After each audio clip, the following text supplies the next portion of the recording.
Hello, welcome. I am glad you could join us. I am Terry Dockery, and people call me Doc. I have a doctorate, makes me Dr. Doc Dockery. So, this is our Scaling Skills Master's Degree free virtual program to help you develop leadership and business scaling skills. This is based on the 12 chapters of my book, Leadership, Happiness, and Profit: 12 Steps to a High Performance Business on Amazon. Well, this is class number 3. Be someone worth following.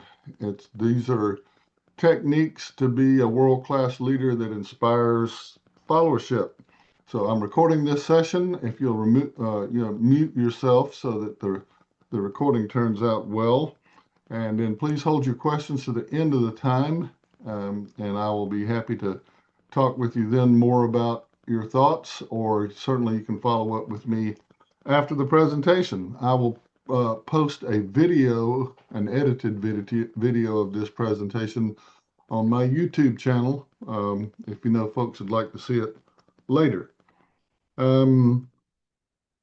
Let me just roll on here. So here we are, master's degree. I've been done. So y'all know about me, Ph.D. in industrial organizational psychology. Had a weird family. Maybe you want to study psychology. Sold men's clothes to pay my way through school and like that. So industrial organizational psychology seemed like a good way to make a living. I'm a former Fortune 500 consultant that moved downstream because it's more fun and to get control of my time and coach Little League. So we've doubled revenues and confidences many times over in the past 30-something years. Specialize in family businesses because it takes a more refined skill set to be successful. You have to know family dynamics as well as business. I've been happily in love for over 40 years, got 3 grown millennials, 3 grandchildren. I taught Shaquille O'Neal when he was at LSU. He seems to have done pretty well. I played in a band that won the Lucille Award from B.B. King as the best amateur blues band in the country back in the day. That was fun. And I still put the harmonica right now for a Jimmy Buffett cover band. One time I hitchhiked from Berkeley, California to Augusta, Georgia. So the goal of the master's degree is to give you the skills to scale up an organization while living a happy life. And I think living a happy life is the final lagging indicator we all ought to be paying attention to. So you want to learn to leverage the full power and control of your role as leader. You have a lot of power and control if you're the final decision maker in a business. Top 3 takeaways: your strengths and weaknesses become the strengths and weaknesses of your organization. Your business will never be any better than you are, and that's just a fact. It's great news, though, because that means you can change things and make it however you want it. Feedback is the breakfast of champions, and good leaders are like good parents. If you're not going to change anything, you're going to continue to get the same results you've always gotten. So I hope you'll pick up an idea or two that will help you reach your business goals, your financial goals, and your life happiness goals. What I focus on are leading indicators. Business people, for some reason, always want to talk about money. That's a joke. But that is a lagging indicator. That's how you keep score. I tend to focus on how you make that money in the first place. You need the right business model or strategy, be selling something that people are willing to pay for and with some market potential to grow. You need the right team. If you have a team of C players and you go up against a team of A players, you're going to get your fanny kicked every time. And then if you can get those A players all playing well together, then you can take the business wherever you want to go. Think about any sports team you know, and you'll see what I'm talking about. So we really do double revenue and happiness on a regular basis over here at the Resolve firm. So there's my book, 12 chapters. You can see we're actually on the 2nd chapter. Grab that if you want on Amazon. So here we are. And the question to ask is, would you follow you? I mean, most people who are entrepreneurs have worked for somebody else or several somebody else's. And, think about the leaders that you followed that inspired you to bigger and better things. And are you that kind of person? So this is what I call the leader trickle-down law. What I said before, your company will never be better than you are. because you have the power and the control. What you reinforce and reward will that kind of behavior will grow. What you punish or don't reward or ignore will go away, and that's just the way the life works. But the good news is that gives you lots of options in terms of what you want to do with your business. So uh, I've said all this stuff before. And good leaders are like good parents because you have more power than your followers.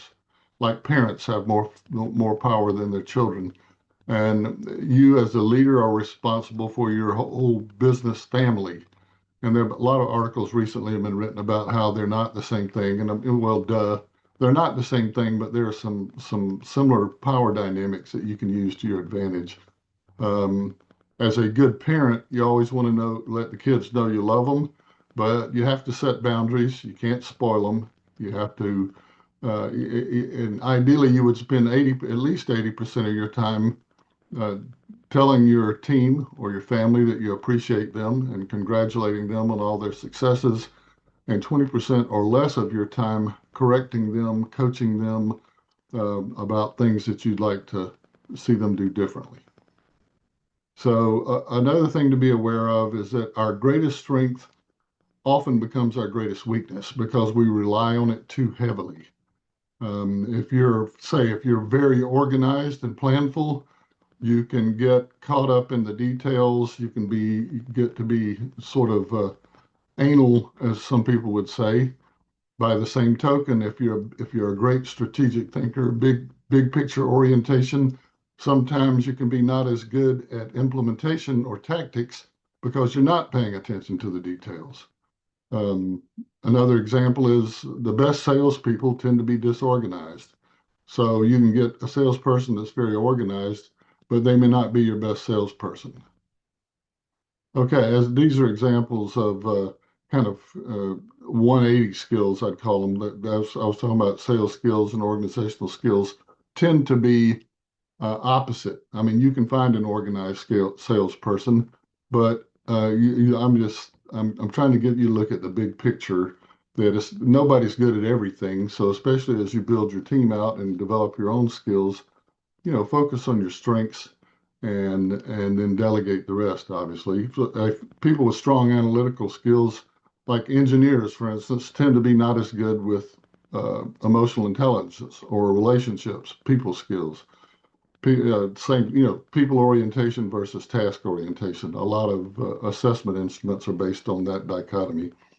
And then somebody who's a really strong individual achiever maybe is not a good strong on team orientation. Like I myself would fit there. I play in bands, so I'm team oriented there. But I like being the boss of my own business because I have some real strong motivations as an individual achiever. And then creative people, we have some creative folks in our newest roundtable tend to be detail oriented and creative, but they sometimes have a hard time focusing and running a business.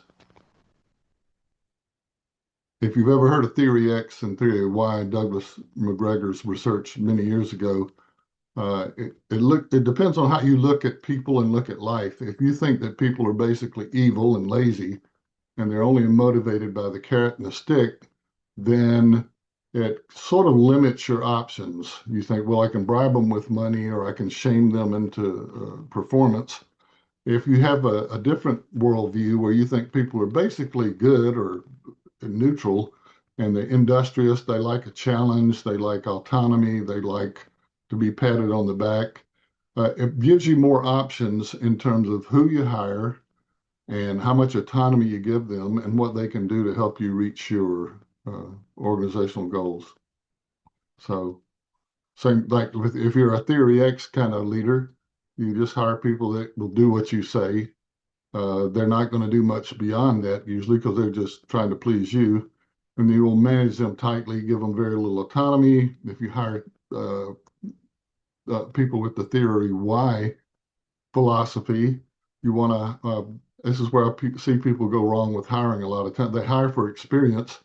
I think it's smarter to hire for potential. You can teach technical skills, but if you get somebody with the right values and work habits, and then look at what they can contribute to your company over time, you'll be better in the long run. And of course, you want to give them as much autonomy as you can, because the more you can delegate, the more you can focus on the things that really matter for your business. And if you think about it, there's only really two ways to change human behavior. There's pain and pleasure. Um, and so if you go the theory X route and beatings is motivation, that's the old joke. The beatings will continue until morale improves. I mean, you can get some compliance, but you'll never get inspired performance with that sort of approach. And this is the task versus people orientation we talked about earlier, that in terms of hiring, if you get, where you really want up here at fully engaged, you want somebody who knows how to get work done, but also has people skills, so they can be a good part of your team, so forth. If they have a high task orientation but not much people orientation, they're kind of compliant, they're pleasers, but they don't really contribute much beyond what you tell them to do. If they have neither strong task orientation or people orientation, they're kind of engaged. And if they have a high people orientation and not much task orientation, they're sort of bored, lacking direction, yada, yada. But a lot of assessment instruments are based on this dichotomy. You're focused on the work or you're focused on relationships. In my world, of course, you got to be good at both. But I think business primarily is about building win-win relationships. So I think you need both. The best research that's ever been done on leadership was the Ohio State Leadership Studies. That was 20, 30 years of longitudinal research. The best single predictor of leadership success is a factor called consideration, which basically means caring about the people who follow you, and then they'll care about you in return, and helping you achieve your vision. You're helping them achieve their goals, take care of their families, and then they're inspired then to take care of you and your business. That's assuming, of course, you've hired good people, right?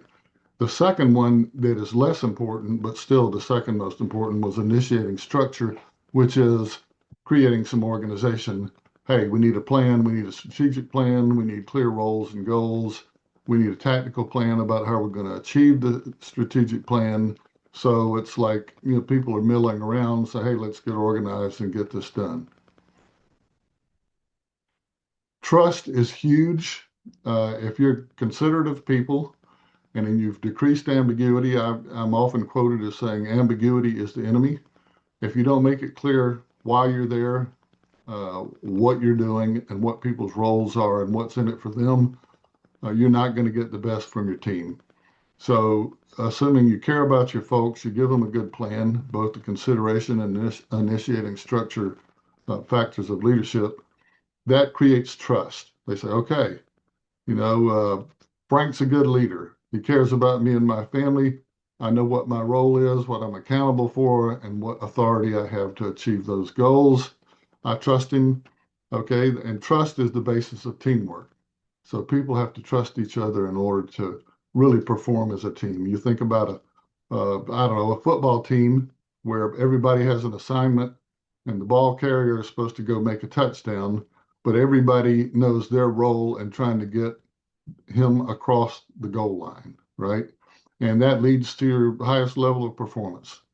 So you got to, you got the decreased ambiguity. The consideration leads to trust, leads to teamwork, leads to your highest level of performance, achieving your financial goals in your business. And trust is a two-part definition in my world. You do what you say you're going to do, which is amazing that people don't do that. I see that all the time. And then the caring part that we said before. For instance, you could depend on Attila the Hun to rape and pillage, but most people wouldn't call him trustworthy because he didn't really care a whole lot about the folks he was raping and pillaging, right? I've already said this about caring about other people. Women actually are better than we men out of the gate at being considerate of others because of the way they're socialized, maybe even biology, who knows. But they tend to be better at cooperating with people and inspiring them to leadership as opposed to being tough. As soon as they learn to be more assertive and tougher, we're in trouble, fellas. So the folks who don't care about other people, there's a slang word that I won't use. Those are the kind of people we don't allow in my CEO and owner roundtables. And they always say the world isn't fair, so I'm just going to be mean to everybody to get what I want. Yeah, that works up to a point, but there's a better way. Um, these are some of the things I look at when I do individual assessments for leaders at the C level, for instance. The kind of things we look at: integrity. We look for smart people because if they've got good values and work habits, they'll get more work done in less time. You want somebody who's passionate about the work. Leadership skills, management skills, those are different things, kind of strategic and tactical. You want a results orientation, somebody who's self-motivated. Team orientation, of course, to be able to work in a team. You want them to be assertive, not domineering, not passive, but assertive, somewhere in the middle of that normal distribution. Turns out that a lot of leadership is about focus and prioritization, time management. They need to be good at that. And sales and influencing skills tend, because at the very least, you're selling ideas. So to be able to talk people into doing things that would be good for them and good for the company is a huge skill, whether they're actually selling product or not. Innovation, you're looking for people who are always looking to make things better. Strategic planning is big picture thinking skills. We look at that. And then professional development orientation. Ideally, you want somebody who's always trying to get better personally. They're learning, they're growing. So just to give you an idea of the kind of things we screen for if we're hiring, especially at the C level. And I'm a big fan of working hard versus working smart. A lot of us, if you're in this meeting, you're probably in the high achiever cohort, and we were all taught to focus and work hard and outwork the competition. At some point, it's time to shift gears and work a little smarter. After you get to a certain number of hours a week, trying to do it all yourself, you realize that there's a smarter way, which is delegating the things that aren't the highest and best use of your time. And so martyring yourself by burning yourself out turns out to be not a good play, because once you're tired, you start making bad decisions, and there's just a better way to do it. So the working smart, you're looking at how we're going to achieve the results, what kind of productivity are we getting for the hours we're putting in, and you tend to have keep people excited, motivated, and not burn out, honestly. I see a lot of burnout folks in my coaching. We all have blind spots. Nobody's good at everything. The guy I worked with is actually my therapist for, gosh, this was 40 years ago. Just said when it comes to your own behavior, all of a sudden you got the worst seat in the house. And ain't it true? Because we judge ourselves by our intentions, others judge us by our behavior and results. And if you don't do what you say you're going to do and you think nobody's noticing, you'd be wrong. So that's why it's so important to do what you say you're going to do. And there's an instrument based on this called the Joe Harry window by Joe Luft and Harry Ingham. And if you look at this uh, slide, you'll see that there's a part of us that we show to people. There's a part of us we keep hidden. The part of us that we know about ourselves, and there's some things we don't know about ourselves. But the blind spot is what we don't see about ourselves that other people do. And that's why it is so important to get feedback. So feedback, it really is the breakfast of champions. So leaders that ask for it get better over time. You don't have to act on every piece of feedback you get. Yes, you get some bad feedback from time to time. That's a waste of time. Somebody's got a personal agenda, but it's good to uh, solicit it. Sometimes if you see some trends and some convergence, you can improve the results you're getting. And it turns out that the leaders that take feedback over time tend to get better and better results. Those that don't tend to get worse and worse results. But these are decision-making styles, and without going into, you can autocratic, you can make all the decisions by yourself and tell everybody what to do. Consultative, you consult other people, then you make the decisions. Consensus decisions, everybody agrees. Democratic decisions, just the ayes have it. These two are kind of a waste of time without going into detail. Uh, the consultative style is what I recommend. You are the accountable person for the performance of your business.